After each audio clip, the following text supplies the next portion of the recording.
most people that take workshops, they always want to loosen up. The first workshop that I took was with the venerable Skip Lawrence, and he got this great quote in his book. In 25 years of teaching, no one's ever asked him to teach him how to paint tighter. Everybody paints tight, to begin with.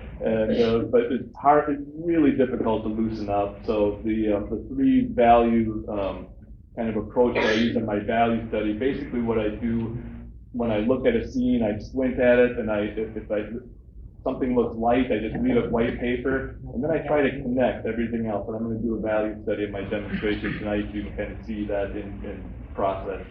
And what that does is it provides all these great connections and possibilities for lost edges, and it simplifies and strengthens your composition. And then I come back in and put in the darks, at the later point for detail. But it just really does, hopefully my workshop students have figured that out over the past 4 days. It really helps to simplify the process. It looks easy and it kind of makes sense when I'm talking to them about it. Oops, I forgot to turn my mic on. Can everybody hear me okay? Without that? Oh, it's not turning on.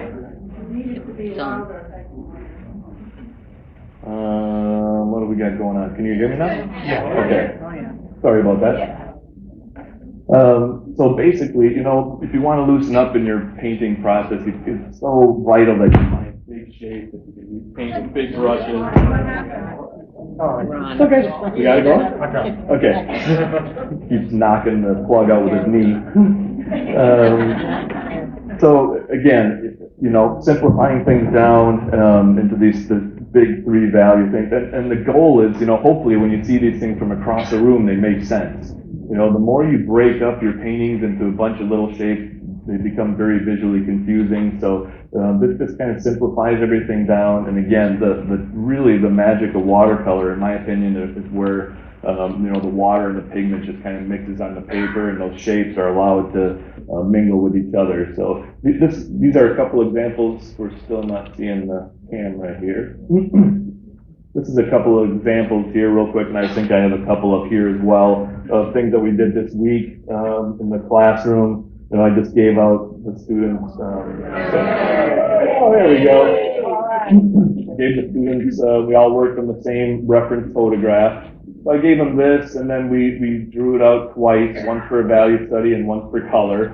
And, again, the first step was basically on the value study, squinting, asking myself what's light, the sky, the light part of the light face of the house, the snow, and then trying to find that big connected shape. Now, winter scenes aren't, too crazy with color and value. It's basically just a slightly colorful value study as it is.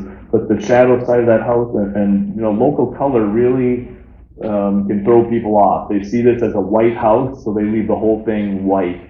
But it's got a light side and a shadow side, so it's really important that you think in terms of value and not color, okay? And you can see on the value study how much that makes sense, showing the light side, shadow side. Is that me, or is that you, or is that a plate in my head?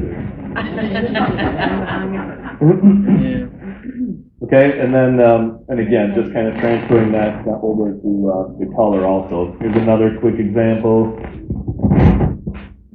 I do, I'm a landscape painter, so in my workshops I always try to, have something with buildings, something with water and reflections, okay? But it doesn't matter what I paint, my thought process is always the same. The first two big stages of the painting, getting rid of the white paper, kind of setting the time of day, the season or whatever with all the light washes, covering everything. Then, after that dries, I'm trying to find that one big connected unifying shape. Now, again, all these value studies are done, so they're, broken up with dark details, but you'll see what happens when I do my demonstration painting on the value study. Here's another one, much more colorful, kind of a summer theme from Scotland, same approach. The reference photograph, we did this one this afternoon. There's just a lot going on there with the building and the trees and all the figures and stuff, but you can still find a way to simplify everything down. And like I said, the main goal of these, when you're working on your painting, you're right on top of it, so you kind of find yourself leaning over the reference photograph, trying to figure out what everything is. thinking that all those small things are going to make a difference in your painting. But people, you know, when they walk into a gallery or an exhibition hall or something, they're viewing your painting from 15, 20 feet away or more. It's those big shapes that grab their attention, and hopefully even seeing them in these screens from a distance with a little bit of detail, you know, you can see, if you came up close, you would notice I'm not really painting people at all. They're just little dashes of color, but it's all just kind of that power of suggestion that you can get away with, kind of convincing the viewer of that scene and what they're seeing. A couple more examples of just my value studies here. You know, the black and white things, very clear, visually clear, simplified. When I like to paint my value studies because it's a really good warm-up going into the color painting. The whole concept of negative spaces and negative shapes, that negative space isn't unique to watercolor. All artists have to consider negative spaces between shapes as part of composition. But the negative shapes in watercolor is very unique because of the transparency of watercolor. We don't paint our light shapes, we create our light shapes by painting darker shapes around them. And that's a really tricky thing. I don't like to use masking fluid. I much prefer to just paint around my light shape. And by painting my value study, it gives me a chance to practice, you know, creating those light blouses and light trousers and the figures and the boats and the lights on the cows and everything. So it's all about, you know, gaining that little bit of extra confidence going into the color painting. Because watercolor, if you're unsure and timid, it's really obvious when you're painting because you're just painting too slow and trying to fix things along the way. And, you know, they're particularly useful when you're dealing with a street scene, because that's just, you know, way too much information. That's way too much to paint. If you just were confronted with that scene, I gave that to you and said, paint that, where do you even start? That is much easier to paint. And it's all the main information is in that value study. Anybody who lives in Dubuque, Iowa and would recognize that church, that street, the houses on the bluff, you know, they're going to say, I've been to that corner. You know, you don't need all that stuff, okay? So again, when you're painting loosely, and I've harped on this all week with my students, what you leave out of your paintings is as important as what you put in your paintings. So you've got to find a way to edit, you know, get the big shapes working, get the viewer convinced of what they're seeing, and then leave something to the viewer's imagination. Okay, so on my value study here, I've already sketched this out. I'm going to go ahead and mix a large puddle of middle value Payne's Gray. And again, now what I do on the value study, I skip the light stage. So on my color painting, I'm going to wet my paper and just kind of put a light wash on for all the light colors. But on my value study, I let the white paper represent all the lights, and I think you can see some value studies up here. So I just kind of skip that stage and go right to that big connected middle value shape. And I spend a few moments and just kind of squinting at the photograph, trying to figure out what I'm going to leave light, what I'm going to leave middle value. Sometimes it's really obvious, you know, when something is light, when something is dark. But when you get into all this stuff down here, all these greens, you know, it's all relative.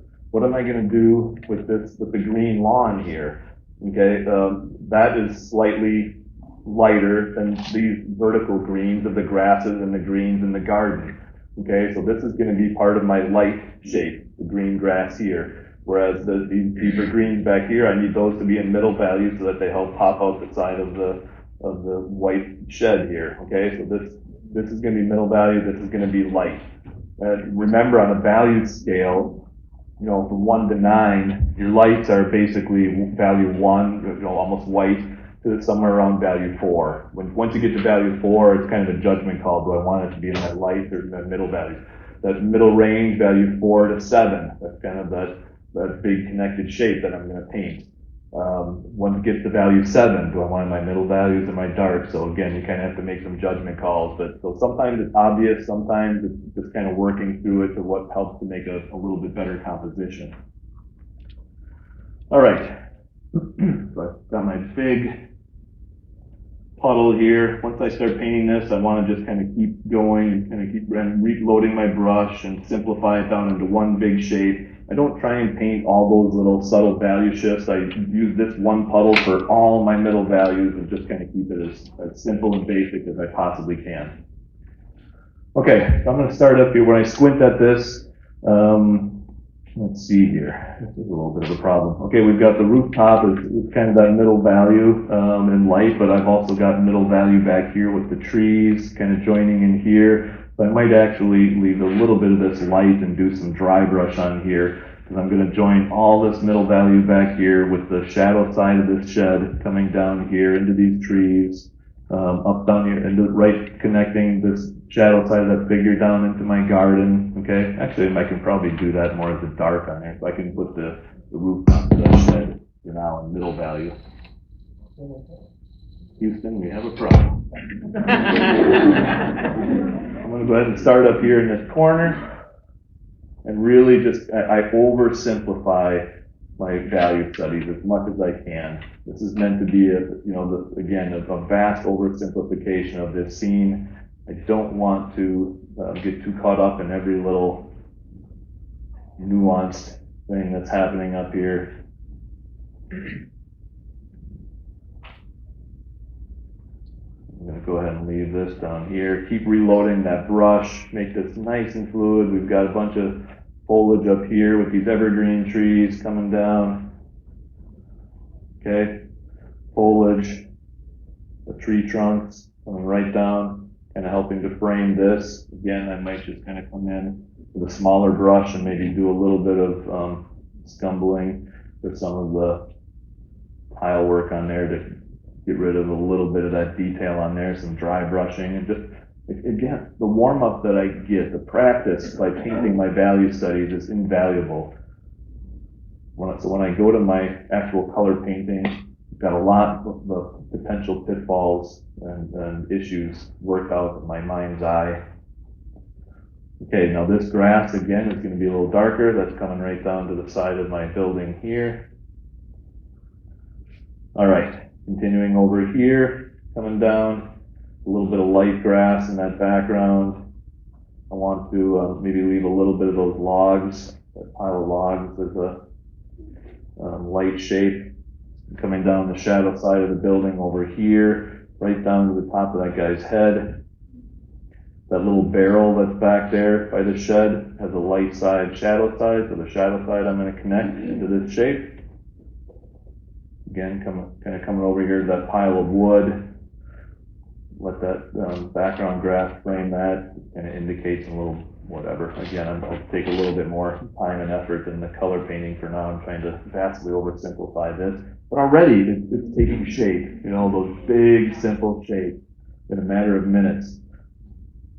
Okay, I want to get this little strip of grass and ivy and stuff on the other side of the shed in here, like so.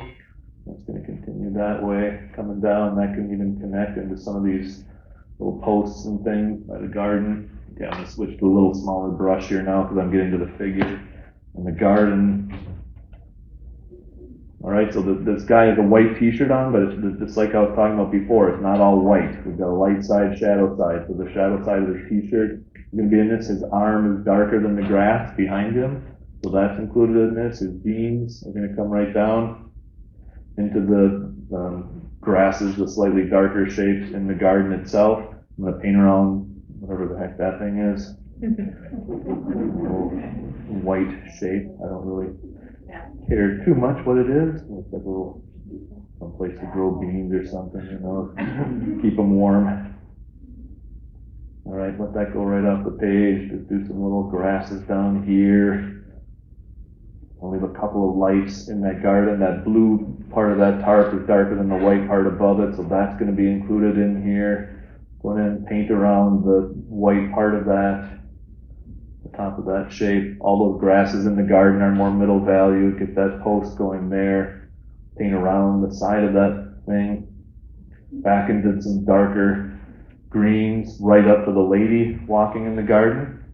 She's carrying a little watering can that's got a little bit of a light on it. Her jeans are going to be darker. Her white t-shirt, she's got a little bit of a shadow side. Her arm is darker. Her head is darker.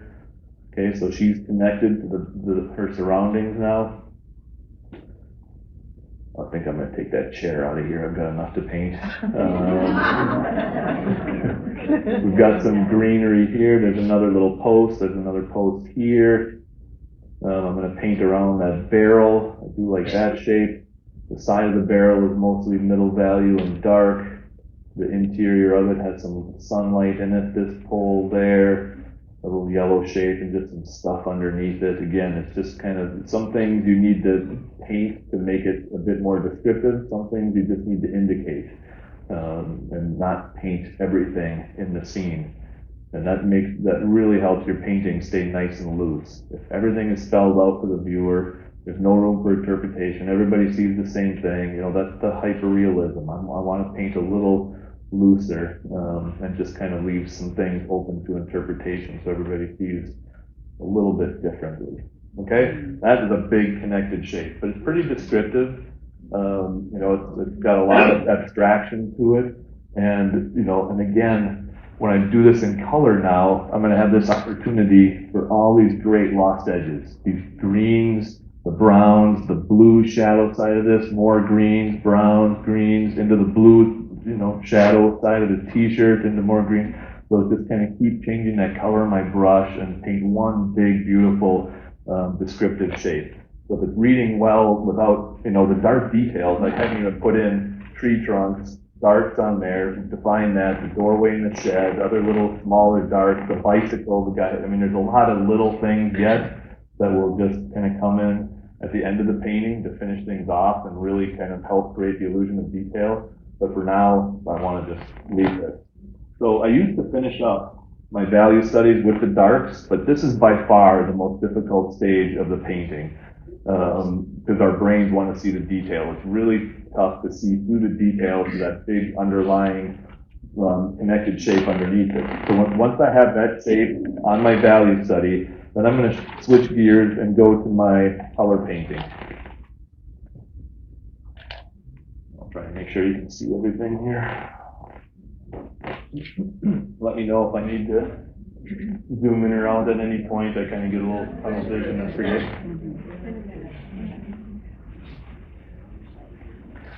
Okay, so I've already started my sketch and I had already drawn out my value study, but I'm just going to kind of show you how another thing that I do when I'm drawing my scenes is I try and do kind of a contour drawing and leave my pencil on the paper. So even from the drawing stage, I'm trying to think about connections. How does one shape connect to another one? Keeping my pencil on the paper. By doing a contour drawing, it keeps me from overdrawing.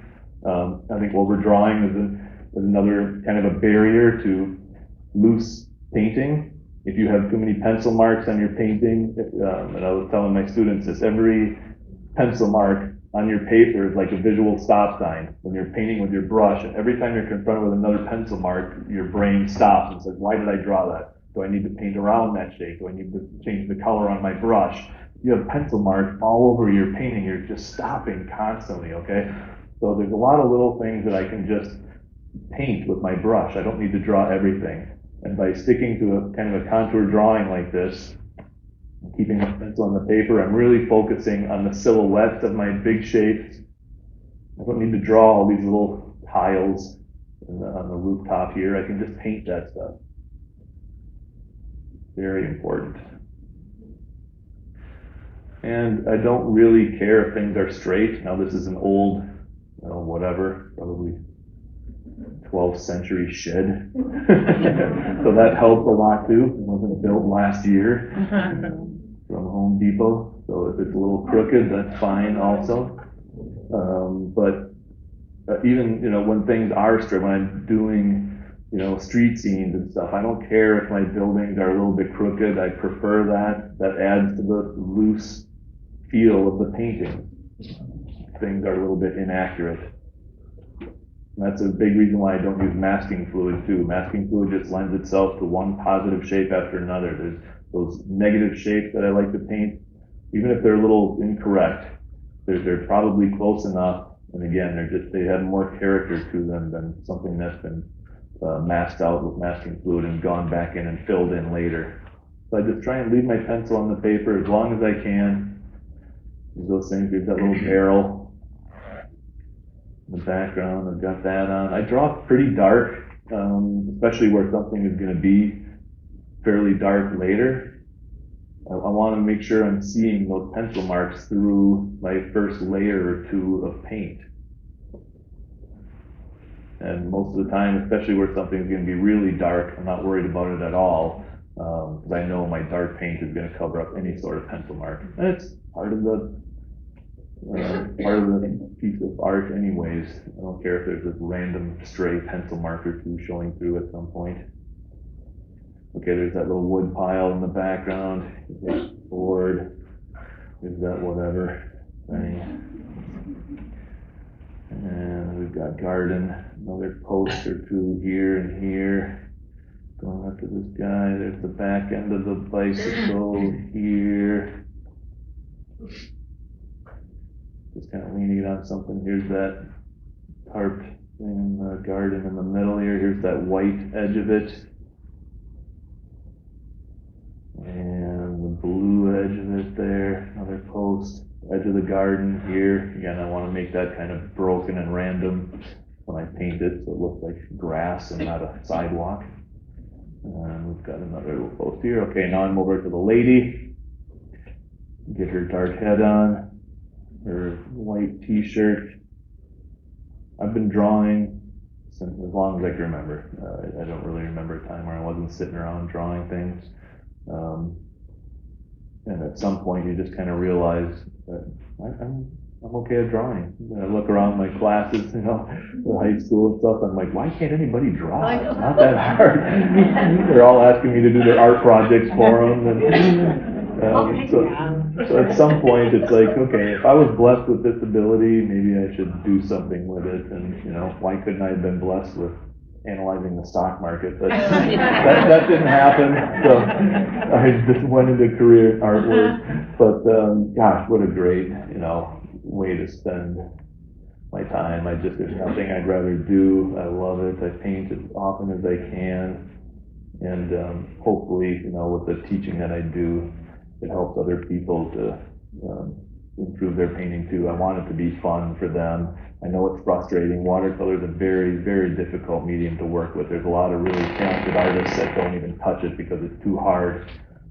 Okay, all my shapes are on there. I don't really need, I can maybe draw a line or two for where those tree trunks are, but that's it. All my big important shapes are on there. When I take a kneaded eraser, get rid of some of that extra graphite, because I'm going to wet my paper. I don't want to be smearing that all over the place. I did those first little light, you know, kind of block-in lines to make sure everything was going to fit on my paper. So I'm just getting rid of some of that, like I said, some of that extra graphite. Everything's going to fit on there. I'll do a drawing just a little bit for you. You can see that closer before I start. Okay. What type of pencil do you use, and how do you not leave a dent in the paper for the? Yeah, it's just an HB #2, you know, stolen from my kids' backpacks. I sharpen it with a knife. I don't get too complicated with things. Anything too much softer than a #2, when I wet the paper, it just like disappears. Anything harder than #2, if I want to darken up a line, you're right, you have to press too hard to get a dark line, and then you leave a dent in the paper. So #2 is just a good standard, you know, pencil. Okay. There's my drawing.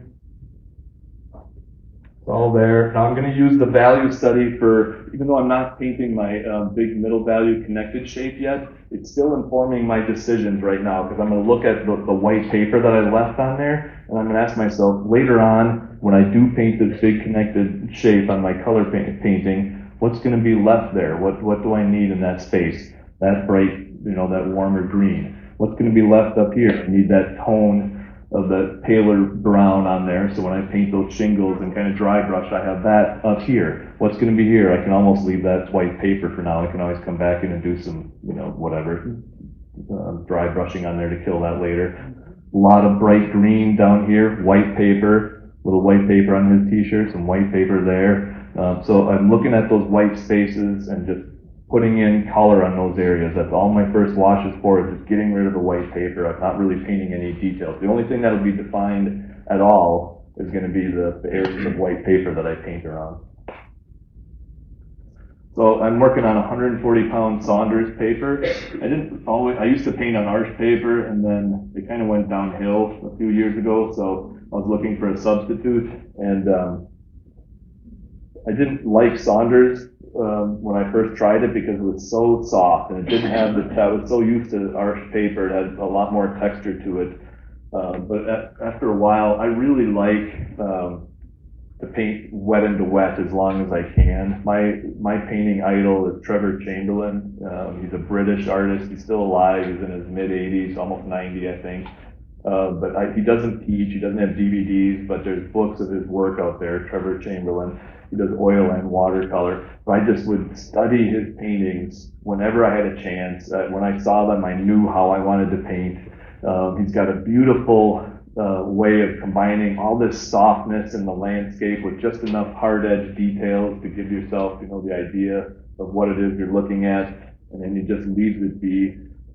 He also is kind of true to, the scene, his colors. I try and, I don't change the colors, I don't gray them down, I don't go crazy with color, I try and stay, fairly representational to the scene, the time of day, the season, and everything.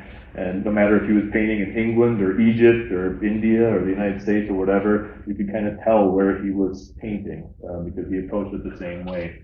So this Saunders paper, because it's so much softer, it allowed me to start to develop a little bit of that same kind of approach in my work. It wasn't so harsh and absorbent like Arch was. It had a little softer texture, so I really learned to appreciate Saunders paper. Okay, so now I wet the back. I wet the back and the front because for a couple of reasons. It's going to stay damp just a little bit longer for me, so I can get those soft edges a little bit more for a little bit longer amount of time. And it's also because I don't tape or staple my paper down to the table. It'll keep it flat a little bit longer by wetting both sides. So I wet the back first, flip it over. Now when I wet the front, I'm going to avoid anything that I want to stay white paper. I'm going to get rid of that road in the background for now, I think. So I'm going to avoid the front of that shed. That little barrel has some pale blue on it, so I can wet into that. The wood pile has some color on it, so I can wet into that. I'm going to be a little careful when I come down towards the lady. Paint around or wet around her. Nothing is white down here. The garden has color on it. That white shape, I'm going to leave a little bit of white shape, but also it actually has some tone on it in a couple spots. I don't need to worry about that. This thing I don't want to draw attention to, so I'm going to let that have some color on it. This guy's little corner of his white t-shirt, I'm going to leave behind. Okay, then I squeeze the sponge out and go over it again. And now I've got like a thirsty sponge. So now I'm actually pulling some of that water off. I don't need to over wet. That doesn't need to be sopping wet so there's buckles and puddles in it. I just need it to be damp for my first wash, so I'm not getting stripes and hard edges.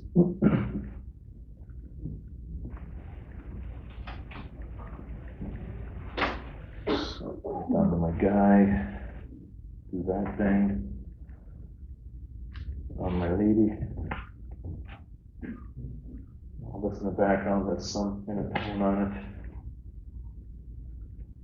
it. Try to get much everything in there. Okay. Everything is damp long enough. So again, I'm going to kind of use this as my guiding light and just start toning all those areas of white paper down and kind of set the stage for the next wash, the middle value wash.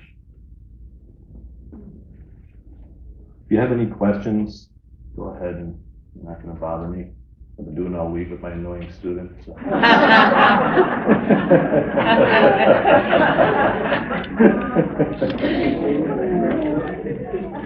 take back what I said about Yeah. What color is that?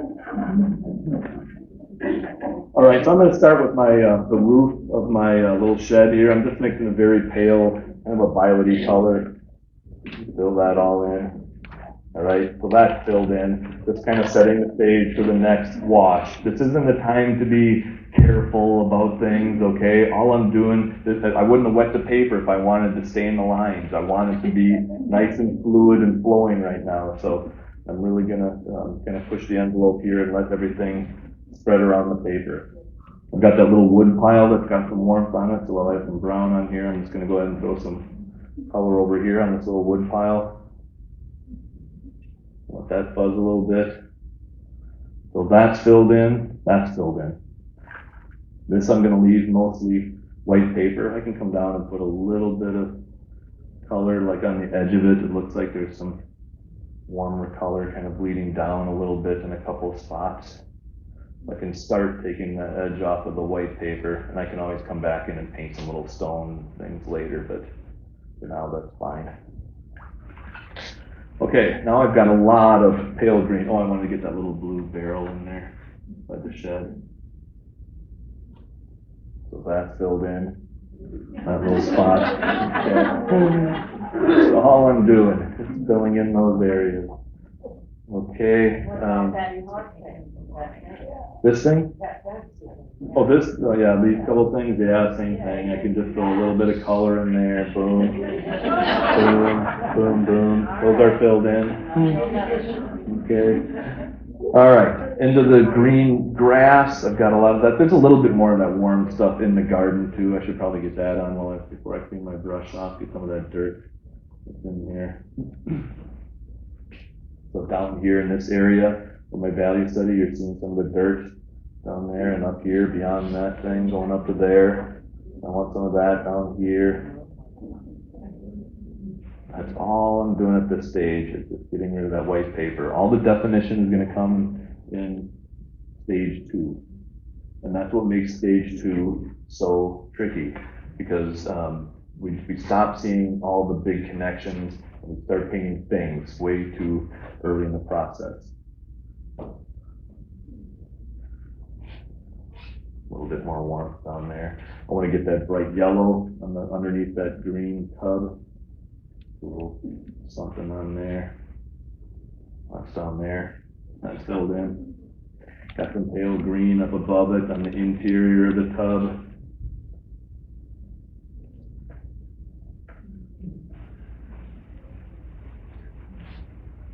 That's filled in. Good enough. Okay, now I've got a whole lot of green. Okay, just kind of some light pale greens and stuff for the background above the garden, down below here, and some of the trees and stuff. So I'll just start mixing all that in here. Whole lot of green. I'm gonna go a little bit cooler with the greens in the background. Add some, this is lavender, by the way, down in the corner. It's got a little bit of white in it. It's a great color to just kind of take the edge off of some of my green.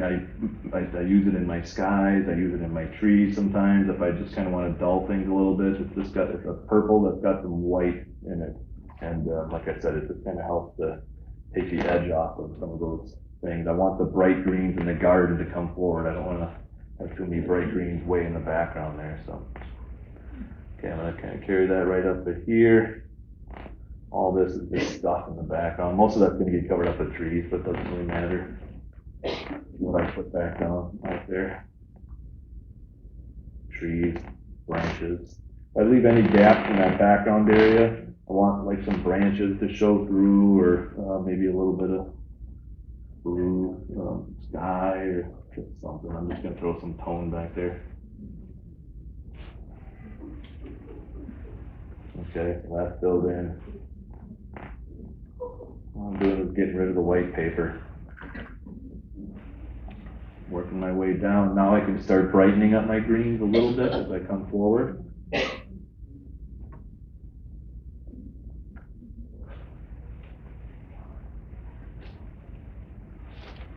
Coming down here, I'll paint that right up to the, again, I'm going to be covering up a lot of this, but I've got this couple little strips of brighter green going right up to the side of that shed. So when I paint this darker green later, more intense, and leave little gaps, I want that duller green in the background. I want this little strip of duller green right here.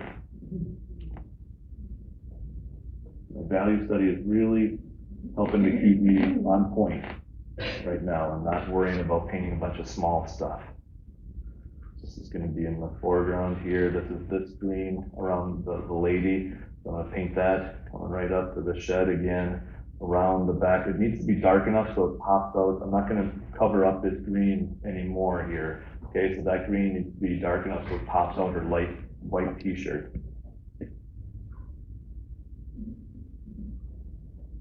How wet is the paper right now? It's starting to dry, but it's still fairly damp. if I pick it up, it's, yeah, I mean, it feels even wet on the back. Yeah. But I didn't wet into the shed, so I can even get some dry brush in those areas, but that'll be later anyway. Okay, continuing on with that green. Green. We're into fall up in Minnesota now. I'm so excited. No more green. Right through his bike for the most part is darker, the framework of the bike and stuff, so I don't have to worry about painting around that. I'll drop a little bit of the blue jeans in there in a bit. And paint around the top of that little white tarp thing. I'm going to be putting in some deeper greens in here later too, in the garden. Paint around that shape. Okay, so I'm starting to create some of those light details in here. And if you move that up just a little bit, move your painting up a little bit. Painting up. Is that enough? Yes. That's enough? Okay.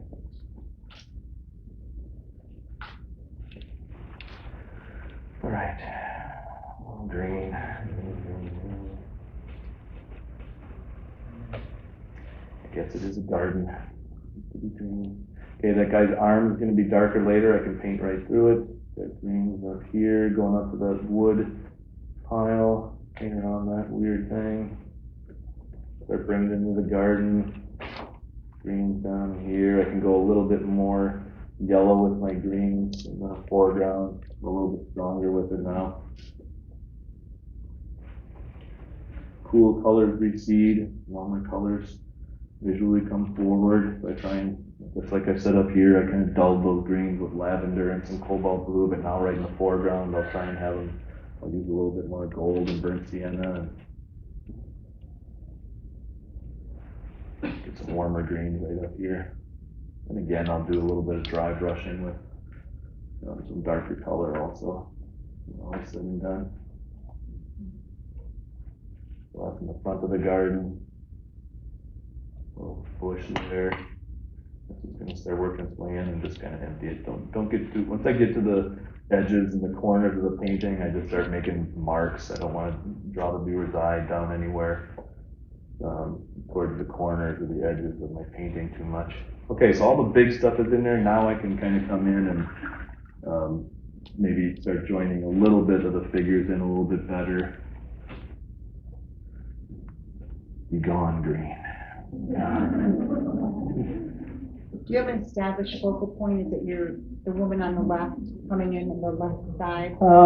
She's walking into the scene, this guy parking the bike, I love the shed, there's, we talked about that a little bit in my classes. I don't even like the term focal point.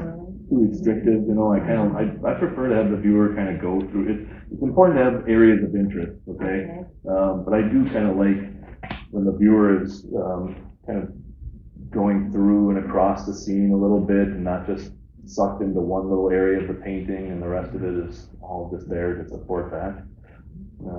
There's both of the figures are going to draw attention to the scene, I think. The big white shed is so cool. That's obviously attracting. This barrel in front of the really, that contrast there is going to bring the viewer back there also. So, yeah. I know I'm an outlier in that regard. 101, I think a focal point. But I don't. And that's again part of the reason why I like my that big connected shape. Just throwing a little tone on the figure's arms and stuff. If I paint around those later, her arm there, she's got a little bit of arm showing there. Her leg down here has a little bit of brown on it. Okay. And now this area over here is going to be all covered up. I can start putting back to green. I can start putting a little bit of that green up here on the tree. It's just been around too long. I like fall and winter. It's more fun to paint. Okay, so I'm just kind of throwing some of that green up here on if I leave any gaps behind there. Okay, So that is filled in with that duller green in the background. This is filled in with that paler kind of pink brown that'll be underneath any dry brush of the tile. This I didn't need to fill in because it's almost white paper. I'll have to do some dry brush stonework on it later. That's filled in with that little pale blue. This is filled in with some of the pale brown for the wood. All this is filled in with the green grass. That stayed white paper. Some of their corners of their t-shirts stayed white paper. That little area was the pale green. This little area was the pale yellow on the corner of that little tarp. Okay, so I just keep going to that value study, asking myself, did I get enough in there? Do I have everything kind of filled in and prepared for the next stage? A little bit of that pale blue down there. Maybe go a little bit strong with the yellow, now that everything is kind of bleeding into it underneath that tub. Put that down there. Maybe a little bit more brown on the wood pile.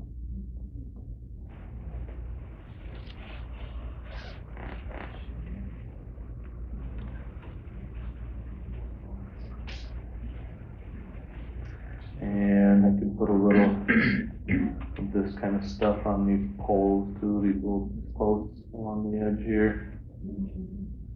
With some thicker paint. All right, so that's my, for the most part, my first light wash. I could go in and just kind of cover this area with a little bit more, but so much of that's going to be covered up with my mids and my dark that I think it'll be okay if I just kind of leave it as it is. Typically, I don't have anything showing through if it's going to end up, unless it's actually going to be white later. But like I said, in this case, I think because I'm going to be covering that up with so much dark paint later, I'm just getting that lighter green above there, going through, paint this around. Okay, so that is my light wash, and again, the only things that are defined at all are where I didn't wet the paper and I wanted some white shapes left behind, but everything else is toned. Does that make sense, Gordon? Yeah. Okay. So I should probably hit this with a, do you still have a hairdryer plugged in somewhere? Yep. We do. I'm gonna hit this with a hairdryer, just excuse me. Normally it just drives me nuts also. I like to let my paintings just dry on their own. But it's a demo. I think you plugged it out. I just unplugged it.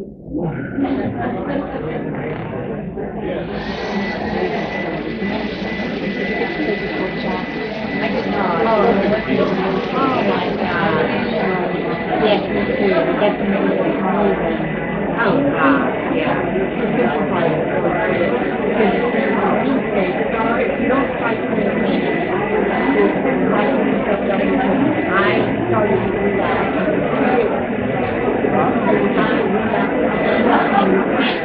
Because the limit, it's like when you move out, when you go to the decisions you make on the really good why. And it's a challenge. Yeah.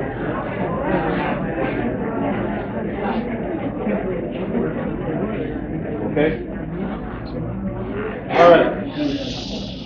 So now I can paint that shape on top of here. And when I leave those colors behind, that's what I have. Can you hear me? It's on, it's on. Can you hear me? No. No? Can you hear me? Not yet. Testing 1, 2, 3. Testing 1, 2, 3.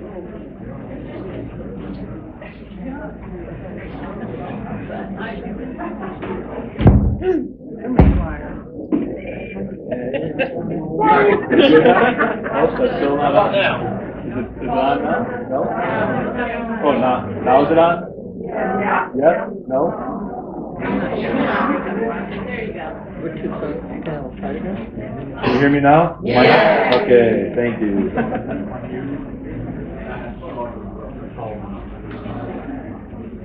All right, so now instead of just mixing that one big puddle of middle value Payne's gray, this is a really important shape, and I want to just be able to keep reloading my brush and connect it the same way I did as my value study. So I like this John Pike palette. It's got one big mixing area.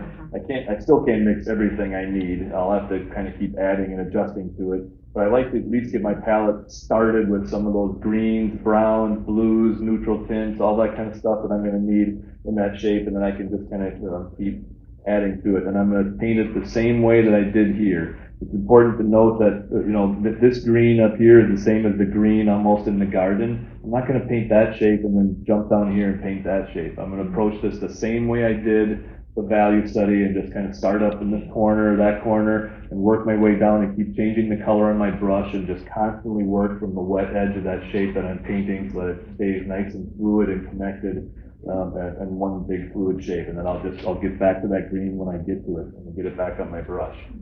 Otherwise, you just end up with hard edges and blooms and stuff happening on there. If you paint a shape and then you go up here for a while, it's drying. By the time you come back there with a wet brush, it makes a cauliflower. So if you just keep working from that wet edge, you avoid weird hard edges and cauliflowers and stuff.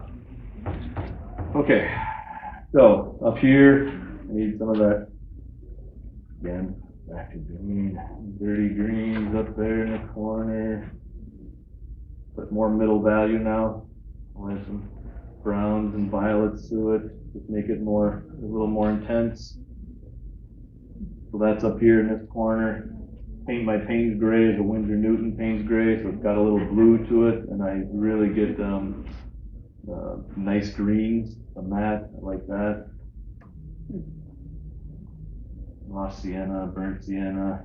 Neutral tint is another good color to just kind of, it's a warmer dark. Payne's Gray has blue in it a little bit. Neutral tint is a little bit closer to brown and stuff, I guess. So got that in there. I'm also going to have some browns and violets for when I get to those little piles on the shed roof. I can start that color on here. Okay, so again, got a nice variety of greens on here. I don't want to get overly colorful with things. The color is going to be down here. The green bucket, the yellow tarp, the stronger colors in the garden, the blue tarp, the clothing, and all that kind of stuff. So it's okay if the background is a little more, whatever, blah. Not worried about it. I don't want to draw the viewer's eye back there. Okay. Try to get a nice variety of greens in here.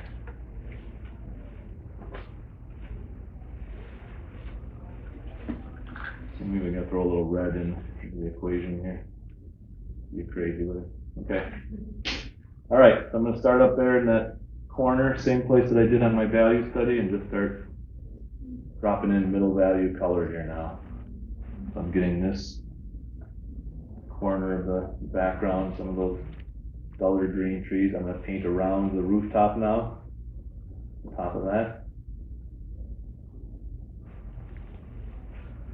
Kind of keep adding color as I see fit.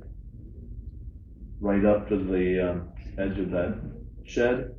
Leave a couple of highlights back there. Keep continuing up here. Want that background to really kind of spotlight the rooftop of the shed here. And again, it's old, got some waves and stuff to it. That's great. I prefer that anyways. A little bit of a lost edge in that background here. Right down to that. And I'm just going to continue this down, kind of strengthen that green a little bit real quick before I go back the other way. Connect down here, leave a little bit of a gap. Right up to the corner of my shed. Okay, I'm going to leave, I'll paint around some of the wood pile, obviously. Get a little darker right above that, green. Just kind of spotlight the top of that wood pile, add a little variety to the top of that shape, make it look like piled up wood already. Okay, I've got that. I want to get the shadow side of the shed in here right away. It's kind of a bluish color. Touch that bead, connect it. I want to, just like I did there. I don't care if that fuzzes. I'm going to come back in here with that dark line later anyways. That can make my separation visually if I need it. But for now, I want it to just fuzz and connect. I've got a lot of water in these puddles, okay? So it's going to dry. I'm purposely putting them on a little too dark, realizing that an hour from now, it's going to be probably a value, maybe even 2 values lighter than what I'm putting on here. they fade. Your darks don't fade, your dark details aren't gonna fade that much, but this stuff will. I mean, look how light my colors are now compared to this already. Okay, now this is, and it's important that I go strong enough with this that it really kind of pops out the light side of that shed too. Let's do this. Right down to my guy here, paint around his head. And now I'll connect him later with some middle value. For now, he's joined in. So I'm concentrating on this. I leave that value study sitting right up there in front of me, so I can just kind of keep referring to that and make sure I'm staying on course, not getting too carried away, seduced by details. It's easy to happen. Happens so easily. Okay, I can paint through that doorway. That's going to be darker later. There's a little bit of a lighter kind of a trunk of that tree or a branch or two. Maybe I can leave a bit of that behind. I'm going to go a little lighter with the green there. I'll brush off and just kind of merge that in with everything else. I don't want it as dark as everything else I'm putting in here. I've got that little green tree in there. But if I, already if I kind of, sorry, I'm just going to zoom in on this.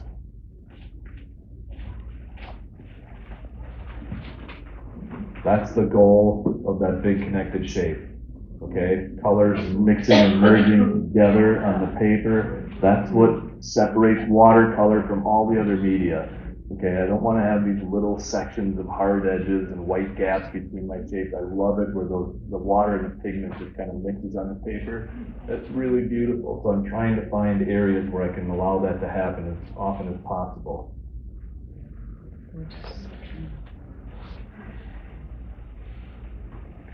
Okay, stay on course.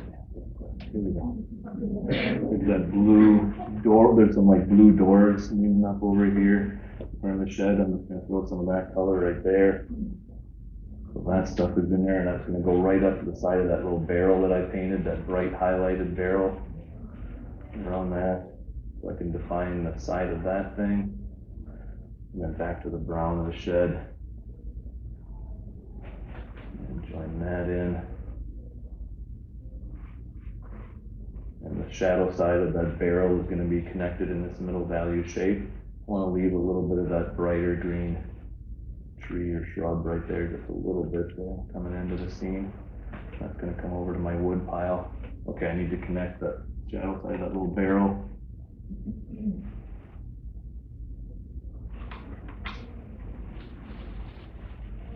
Touch that edge. Every time I reload my brush, I come right back to where I left off. Touch that little wet edge, so I'm making sure I'm making a connection as often as I can.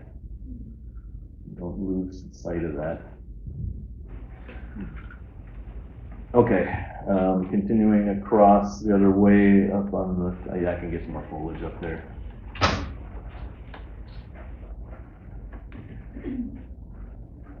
On the top of the painting. I can start getting a little stronger up here with things. Again, just kind of leaving a few little highlighted gaps from that light wash into the background.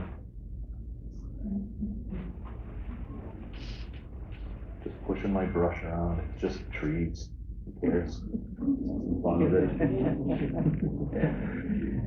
Don't tell the tree I said that. Yeah. I want that to come right up and start merging with that rooftop just a bit in a couple of spots. And it's going to come down here, some of the trunks and things and foliage, and that's going to come down to that little brighter patch of green, or I'm sorry, more middle value patch of green down below there.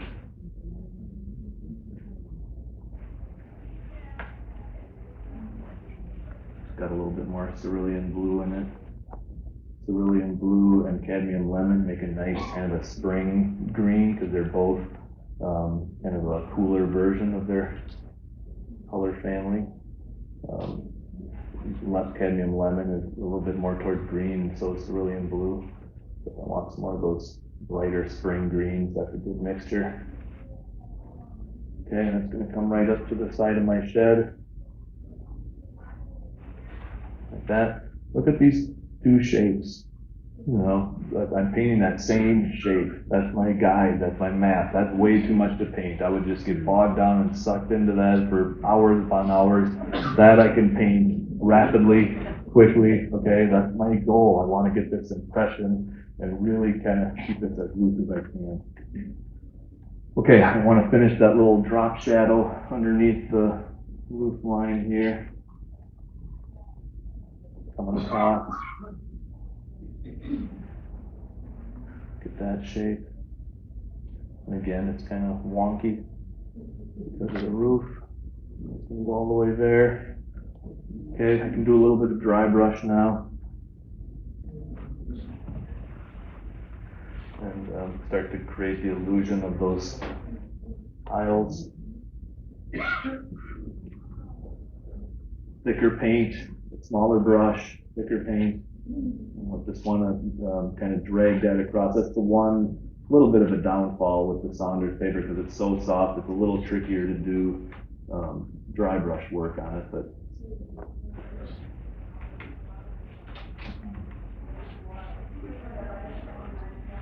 Okay.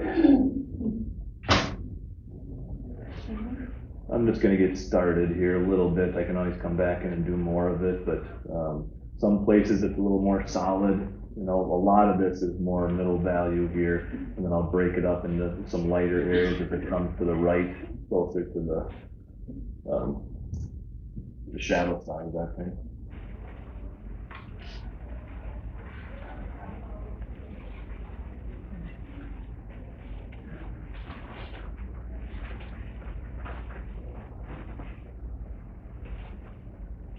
You're very entertaining. I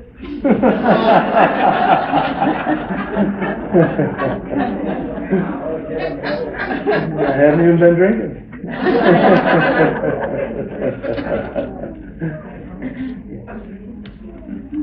But it's more fun. I mean, I've been to the plenary convention and, you know, sat in the audience when it just, again, people ask me, you know, why do you paint in watercolor?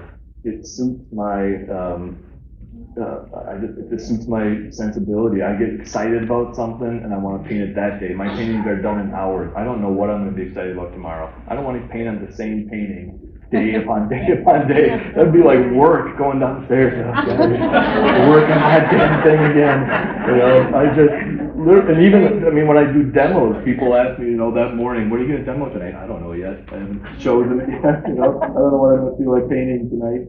So, but it does. I love to capture that scene. I have so many things I want to paint that it just really, you know, it excites me to be able to get a painting done in a matter of hours like this and keep it nice and fresh, and then move on. And then tomorrow's another day.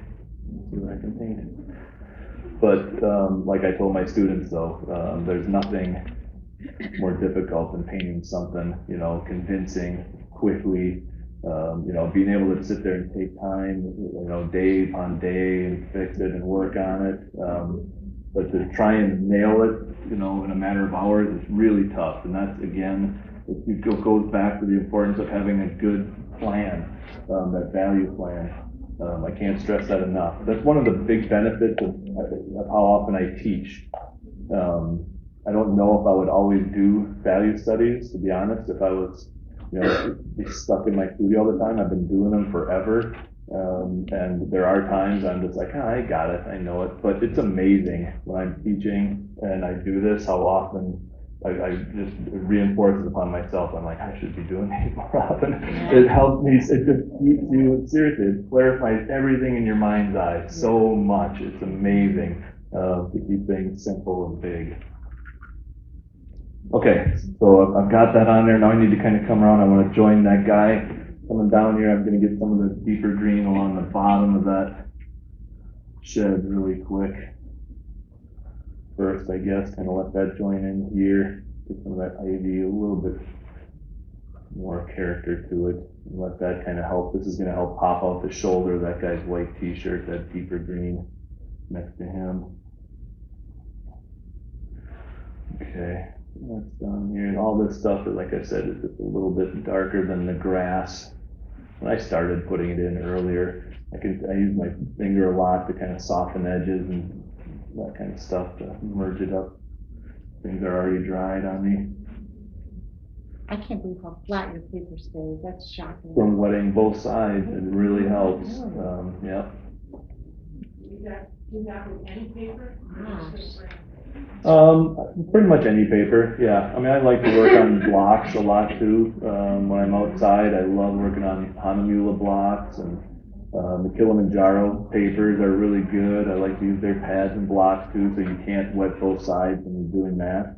But that's fine, good enough paper, you don't have to. It really helps for a half sheet painting, to keep it from drying too quickly on you. I can join down here like so. More grasses, kind of joining middle value things like this, just like I did here, getting a little bit darker underneath the wood pile and that kind of stuff. Okay, following my game plan, now I'm going to continue on the shadow side of that guy and make the connection down to the garden. I've already started a little bit there, but I can definitely go a little bit stronger with the blue shadow on his shirt.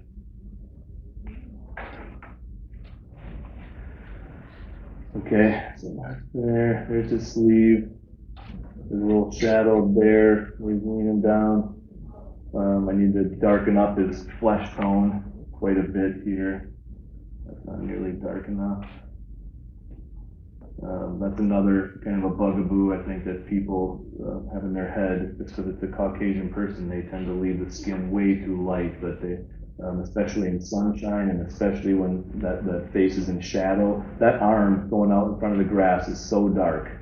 Okay, and I can darken that up even more later. But, the light side, shadow side, think of in terms of value more than anything else. Gonna continue on down his blue jeans, like this, down towards the garden grasses. Okay, just like I did there, now I can get into the deeper greens of the garden.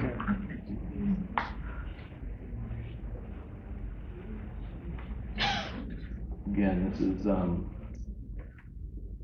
not easy to do without having this to keep me on point. Keep looking at that and making sure I've got my shape. Following my plan of attack. I'll get a little warmer with those greens again in the garden. Quinacridone gold and Windsor Newton, some cerulean blue help there. Okay.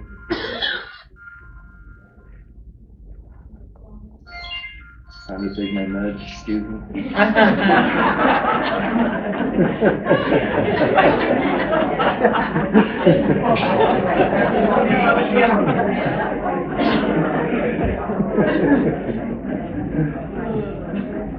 I'm going to scratch out a little highlight on the side of the posts real quick here. While that's wet, so I don't have to paint around those. Maybe same thing on that one. Right there. So I have the highlight on there helps.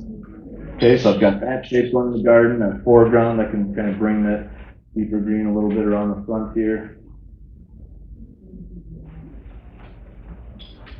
Add some brown and stuff to it, change that maybe even a little red. Change the color a little bit in the foreground. I can always come back in and do some dry brush grasses and things, but just trying to pop out that light shape a little bit more. Same thing I'm doing here. I'm going to go right up into that blue tarp pretty quickly here. This is under the bike. That grass has to really pop out that white right here. Show the bicycle a little bit better.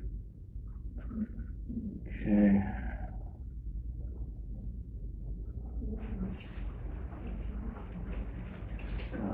With some like cabbage and lettuce and things that are a little bit more of a bluish green. I'm going to switch to that. I'll get that and just join that in with things too. Put that in there. That's going to merge up above pretty quickly. Same shape. Pretty close anyway. All right, I want to go into that blue tarp on the side there. Cobalt blue for the most part. Touch that bead with it, with touching the grass right there. So I want it to connect just like I did here. right up and around the bend, connecting to that other grass that I've already put in the background there.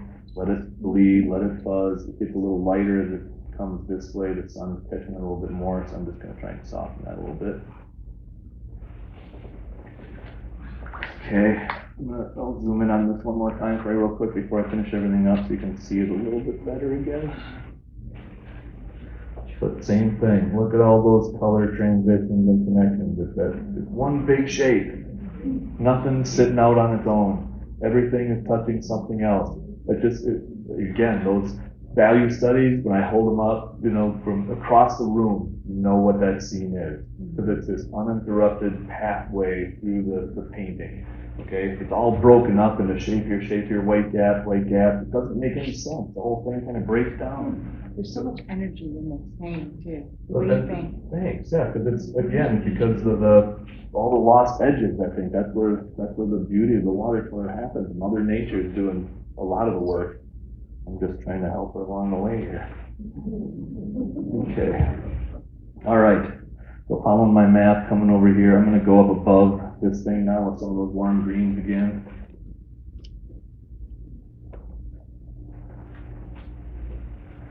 My garden, just kind of let that little thing peek above there, paint around that tarp, create that shape a little bit better, paint around the side of that pole. That's also going to continue down. More bright greens here. And again, those greens kind of get to some places where they're a little more cerulean or some lavender and stuff in there to change it up a little bit. Make it look like a different kind of a vegetable growing.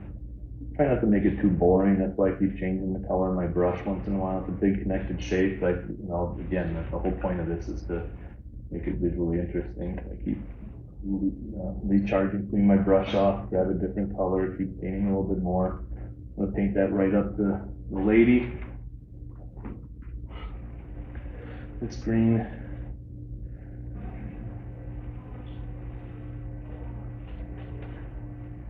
And that's going to connect to her arm, and I want to paint around that little watering can a little bit if I can, if she's carrying.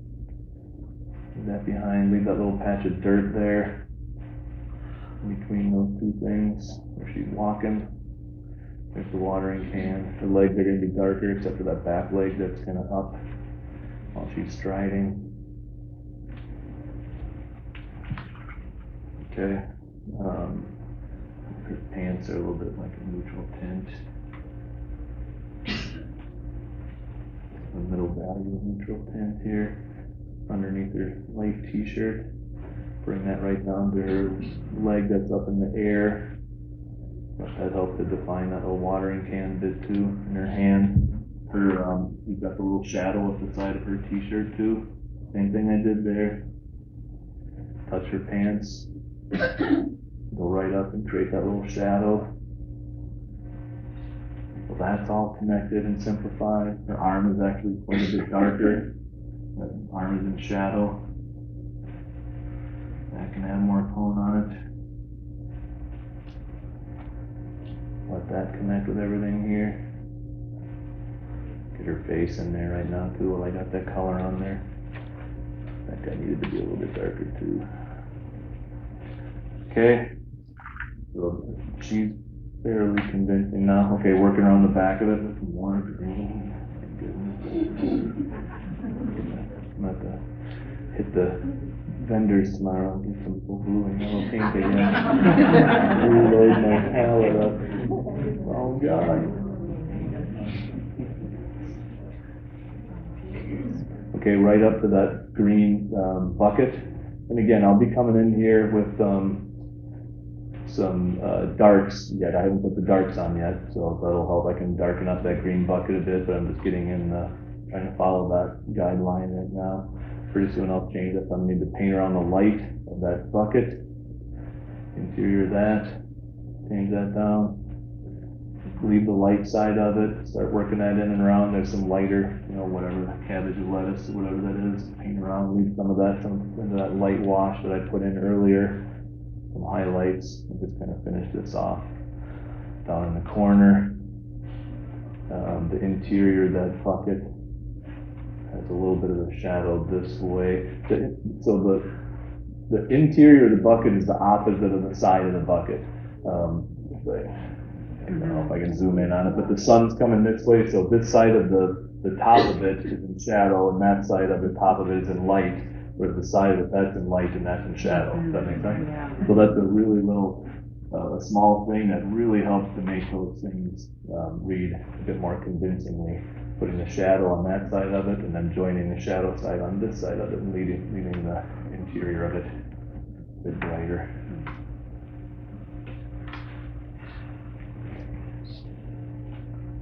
And it's a round shape, so I kind of want to soften the transition as it goes from one side to the next here, if I can.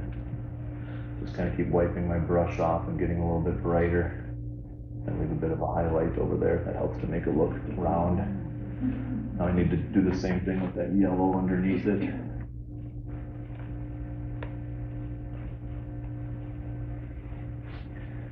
Kind of join that right to it. Create the shadow side of it. Move my brush off, dry it off, and just kind of finish that off, soften it up that direction. Okay, it's sitting on a little brown crate or something. Use that junk that's on my palette. All this down.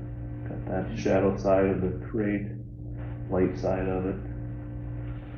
I can start putting in a little bit more of the posts and stuff with some neutral tint and brown. And then pretty much I've got that same shape, I think, on my painting that I had on my value study.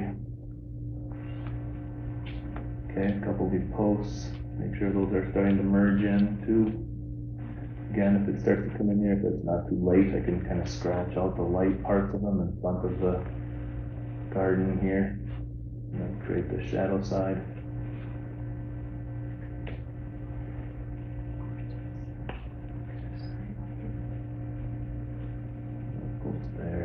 There. I can do the bike later with the darks.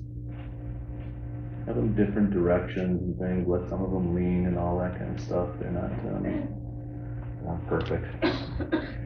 Okay, so that is pretty much that same shape that I have here. I didn't get that whole thing, but I can do that with the darks, I think. I might do a little bit of dry brush on the grass over here and kind of bring some of that in. I want to kind of pop her white t-shirt a little bit better. Just some texture in the grass. It's not too dead. Plain. Okay. And again, in the foreground, I can do all this junk too. Grass. Just grass. Okay, so again, comparing those two shapes, really close, right? That middle value shape that I did in my value study was this one puddle, like a value 5 or 6, painted gray, that represents everything. When I do it on my painting, it's not only am I changing the color, but I have that range of middle values, from 4 to 7. So some of the values can be a little brighter, some can be a little stronger, okay, depending on where it is on the scene. So I've got a lot more, variety in the color scene, but I'm still following that big oversimplified map to just kind of keep me on course as I change colors.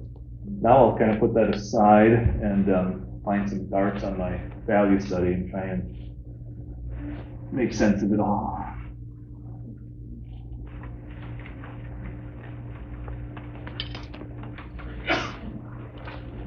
So we've got a few larger important darks here. I'm going to go ahead and start with these tree trunks. Bless you. Bless you.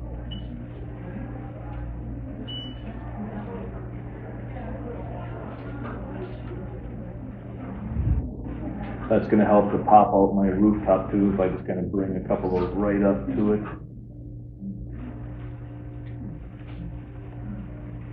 Those evergreen boughs. Bless you. Slide your reference photo down a little bit. Oh, dang it. Sorry. Thank you. Yeah. A lot of green. Bear with me for a second. I'm going to change my water. That was a lot of green.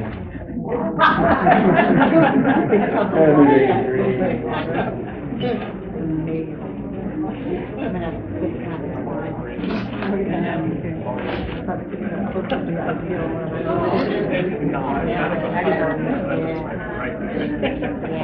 Nice cross.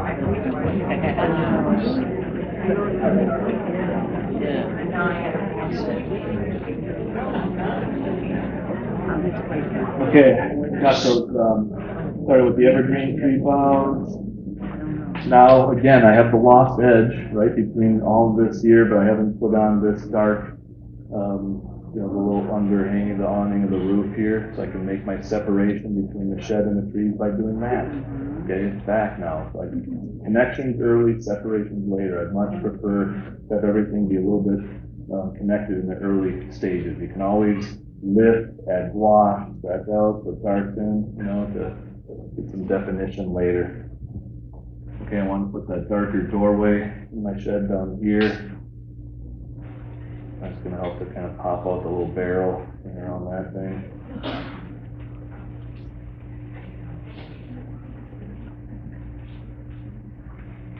And we've got some of those darks on those leaning blue doors, and that dark right at the base of the shed is really going to pop out this dude, so he's going to read better.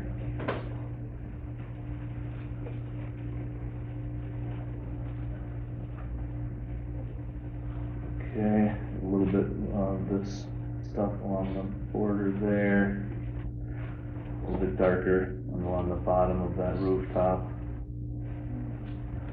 Little shingles and things.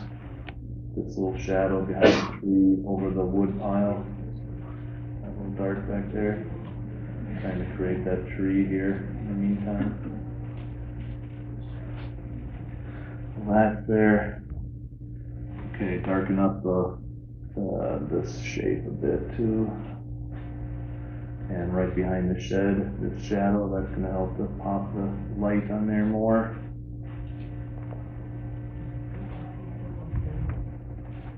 Already starting to make a big difference, those darks, some of the implied detail.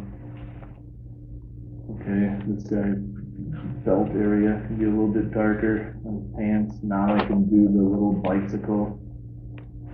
His hands coming down here, we're kind of holding on to the handlebar, it looks like. That's going to come down. Here's the front tire. Just indicate that a little bit. And the framework of the bike coming down. Here's the seat frame, the back tire, kind of just leaning the bicycle on right above that little white tarp shape. So that's there, a little dark in the garden here. Darken up a couple of those guys. Maybe a little bit on that tarp on the edge of it. Get that a little bit form. Darken up that under the garden. Some of the plants in there. Making sure I'm giving those a shadow shape. And again, that's going to help to really pop the light on the, not only kind of show that there's a variety of plants in there and break them up a little bit, but it helps to pop the light on that white thing. Darken up her pants a little bit on the shadow side.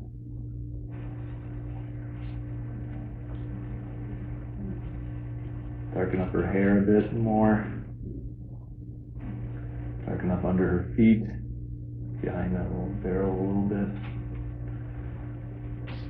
And the side of that barrel, got the interior of it, and then the side of it is darker than the garden next to it. So I'm going to do that now. That thing, I don't need too much more. Okay, that's a lot of small little things that I wasn't worried about earlier. Some of them I were, because they were going to be, light shapes. But if they were going to be that much darker later, I just painted right through them and connected them with my middle value shape. And let that be a part of the big whole thing there. All that small little stuff, it's just fun to put in. All right, so that's quite a bit more convincing now, all those little darks. And I can even do more, on the color one, I can put some stones and things on the shed, but that's really, if you look at that from across the room, there's no doubt what they're looking at. Okay, no color, not a lot of detail, got the viewer convinced. Anything beyond that's gravy. Okay, so, and I don't, that's just, I have to remember that, just because I'm going to my color painting, don't pick at it for hours, you know, keep that freshness. Yeah. You know, you just keep working on working, especially when you're working from a photograph, you just kind of keep, what did I forget? You know, if it's in the photograph, I put it in my painting. You don't have to, you know, find a big shape, leave something to the viewer's imagination. What you leave out of your painting is as important as what you put in. I don't want everybody to see the exact same thing. Okay, so now I've got two important references here, again, for my color painting. I'm gonna try and follow the same thought process. Can you see everything? Okay. Alrighty. Approach it with the same reckless abandon. Yep. I said that a lot in the workshop. Do the same reckless abandon. Because everybody gets more cautious, you know, it's just human nature. Now I'm on my painting, you gotta make it so much better. Don't. Just working on there, do it the same way. All right, some of this, these evergreen boughs up above here now.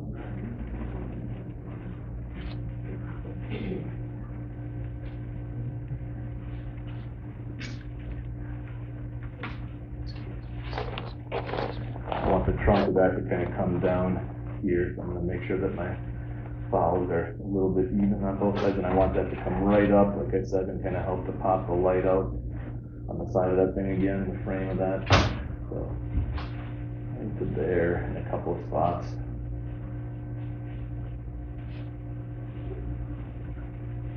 Okay.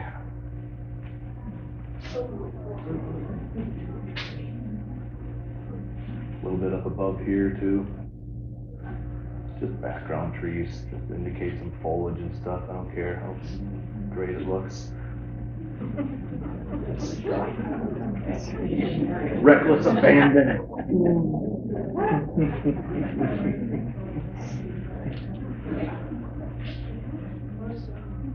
Some areas are more important than others. Okay, I don't want to suck the viewer's eye to the background of the painting. That's just setting the stage for things here.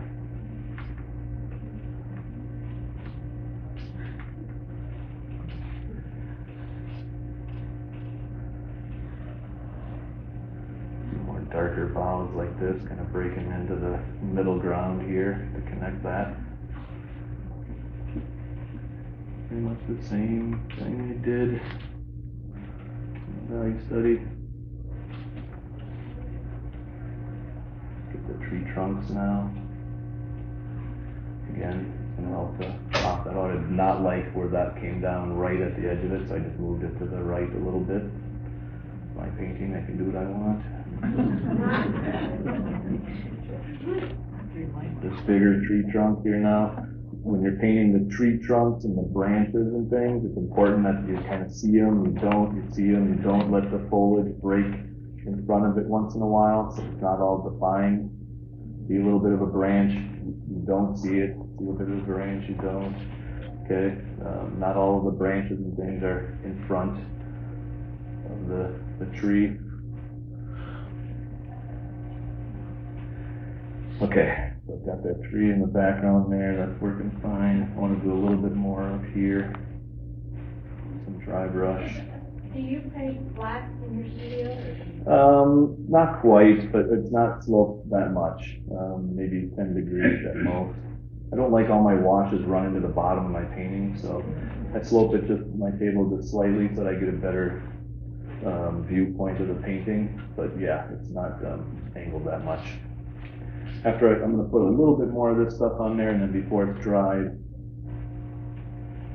I can use my fingernail and kind of scratch out some lighter branches from that. You know, I don't have to paint around all the light branches. I can just paint the darks and do that.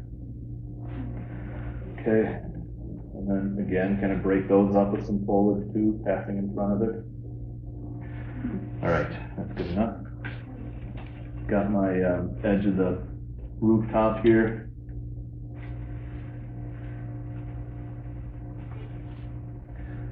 Get that back. It can be a little wonky. It's medieval. Let it be medieval. Okay, not perfect. So that's separated, that was a complete, lost edge. I don't know if the blue of the shed came into the green or the green came in the shed, it didn't matter. That makes visually the separation now, so I have that shade back. Didn't have to even worry about it earlier on. Okay, the doorway into the shed. I'm gonna maybe leave a couple of middle value shapes in there, just indicating, maybe seeing some tools or something, I don't know, just so it's not too dark of a hole there. But I do like, I'm gonna bring it over a little bit, I like how it's kind of showing that little light tree trunk. And I want it to come down a little bit further to the left, so it's outlining that barrel just a little bit better, like that. Again, just leave a little bit of a area, a couple of middle value shapes or whatever. A window in the interior of it or something. Okay, now it's meeting up with that little tree there, and I can leave that slightly hard edge, but with the tree, I want to soften a little bit. I'm gonna rinse my brush off, dry it off, and just kind of merge that this way, soften that edge a little bit to make it look like it's kind of joining up with that tree a little bit better. Let it be in there a bit. And then there's a cast shadow behind it, like I had before too. And that's going to help to pop out not only the shadow side of that tree, but the top of the wood pile.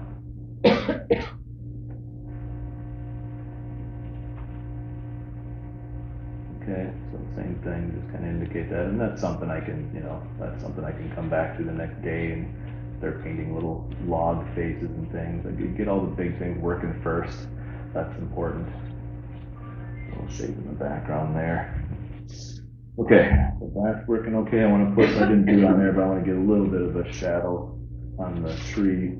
That's in there. I left that little bit of a bright green up here, so I want to get a little bit of this stuff in there too.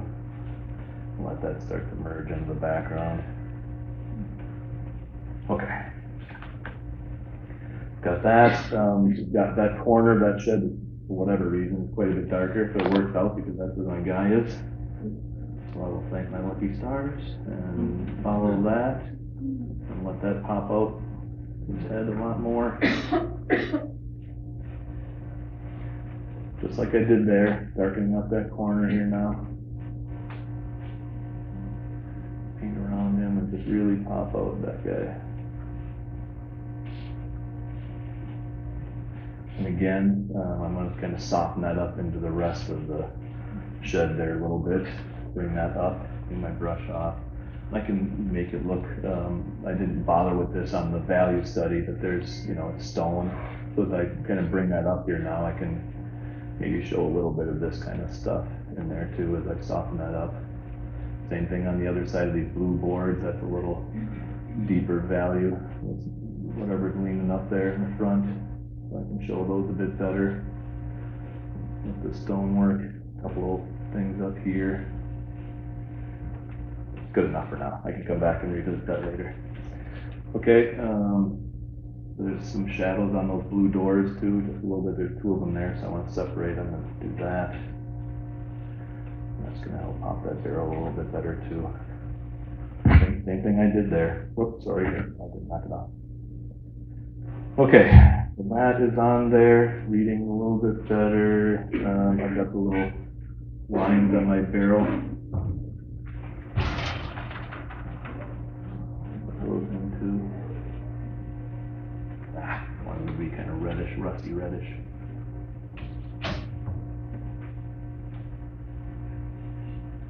Just a small thing, but any little illusion of detail helps. Okay, darken up this guy's jeans. Right by his belt line, it's a little bit darker. Paint the bike in. Get that glare, I can't really see what I'm doing here. Okay, the bicycle. Small little brush, kind of indicate it fairly simply here. Okay, he's on the handlebars. That frame is going to come down. That front tire is going to kind of connect to his leg. Overlap it. Come down like so. And then the frame is going to come down this way. Another part of the frame there. Here's the seat. Here's the back tire. And right up to that thing in the garden there. Whatever it is. Okay, so he's leaning a little bicycle in there now. I'll zoom in on that a little bit. Sorry, I probably should have leaning that so you can see the little things, but just indicating, it's so important, especially when you're painting figures. They're better off painted in a matter of seconds versus, minute, and the more you try and make it look like a person, the worse it's going to get. Don't spend 10 minutes trying to paint that person. It just keeps getting worse and worse and worse. Bigger and bigger, you make pretty soon the head is huge.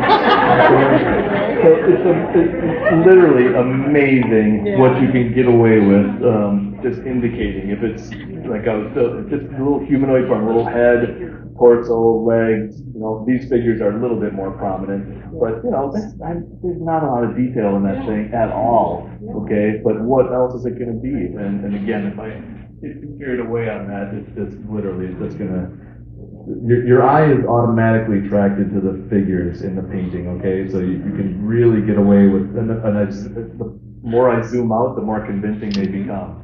Okay, when I zoom in, I have people that come into my studio, look at my paintings, and I had a guy in there last week, and he was walking back and forth and backing up, and he was studying the paintings. All of a sudden, I heard he's just like, I can't believe I saw a person. He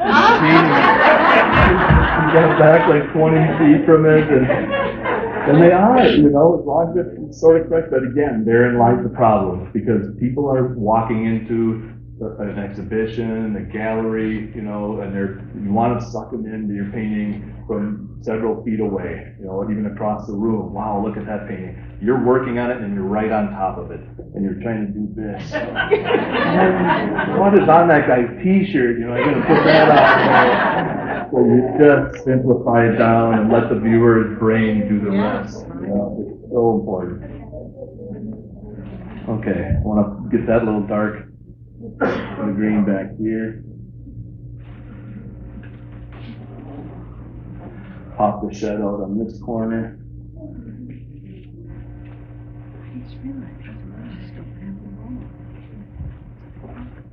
Change that color a little bit.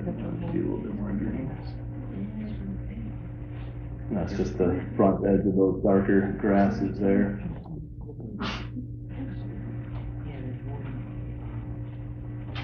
Little post sticking up there, scratch those out. Just getting a few little darks in the front edge of that little dark half shadow back there. Okay, a few more little branches and things up in here. All right, it's coming around. Okay, down into the garden now. I'm going to go a little deeper blue on that tarp area, just on the right side of it. Just to give it a little stronger shadow. Back here. Yeah, I'm getting that later. I can't see what I'm doing.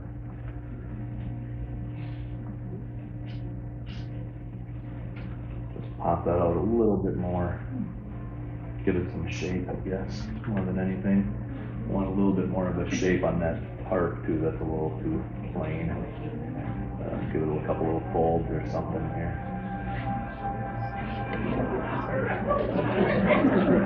Ron? Somebody on their phone, can you check the Packer game for me? Can't hear very well. Okay, so I've got that in. Again, now I need the little darks under the plants in the garden here.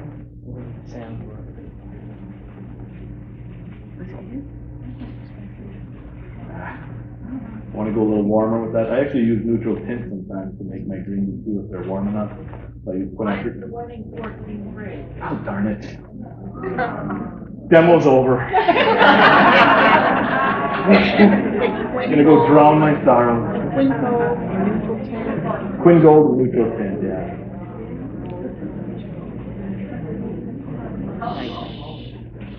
Okay, so I'm putting these little darks in now, again, just to kind of show the plants and again, using that.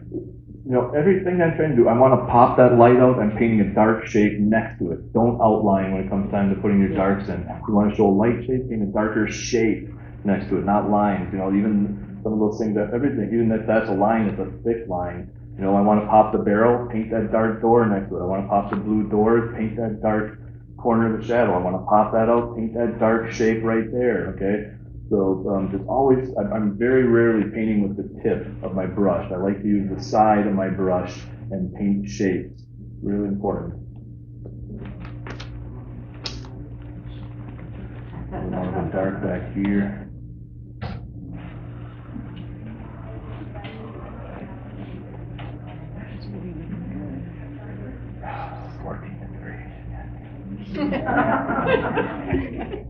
You're doing this right.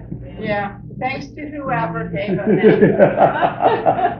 Fun's over. It's only, it's only,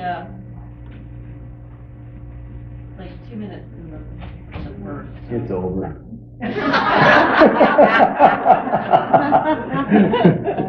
Spoken like a true fan. There's no hope. Okay. We're good thing the paint is almost done. Say what? I said, good thing the paint is almost done. Yeah, exactly. Okay, darken up the lady's pants a little bit.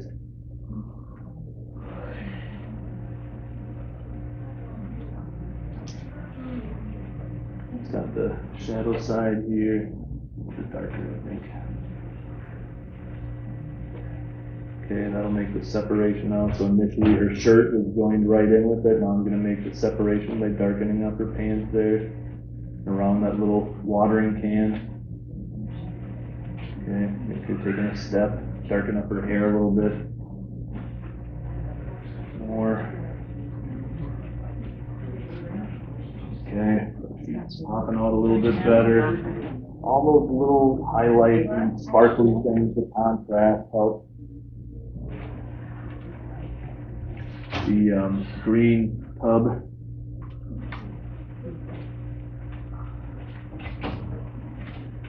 A little bit darker on that also on the shadow side here. Separate that from the garden.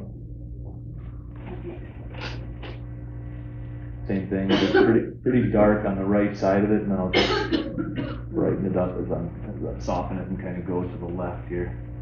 A little bit more green to it. Lighten it up, try to make it look round. Once again, soften that. Okay, now it's a round shape, a corner angled shape. Same thing with the yellow thing underneath it. A little bit more of a shadow down there, slightly stronger. A little bit more contrast here and there. That crate underneath it, I can go a little bit stronger there too. Again, I don't want to get too carried away, but these things are in the foreground, and it's kind of important to make the garden look like it's, you know, got stuff all over it. I left a bunch of the stuff out. I'm not putting everything in, but I don't want to leave it too empty. Where's the chicken? Good point. Okay. Get that little shadow on there, a couple more little grasses and things in the foreground. I can do a few more. A little bit dark right there. All of the little cabbages and things. Some darks. Just trying to simplify it down as best as I can. Is that shed in England? France. Yep. Really, that was a fun workshop. Seems like forever. I don't remember when it was. I think it was like 2008. No, not quite. No, 2014, I think. All right, I forgot that little dark along the bottom of the roof of the shed there. Nice warm dark. Burnt sienna, maybe even a little cab red. Small little squiggly lines here. Help make the separation.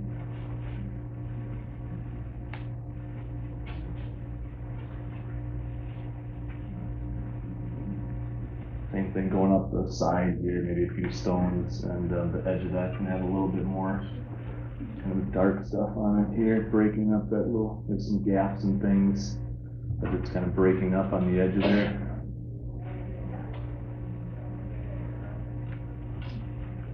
That helps to make it look a little older. Couple of darker shingles here and there. Couple more dark stones on this side.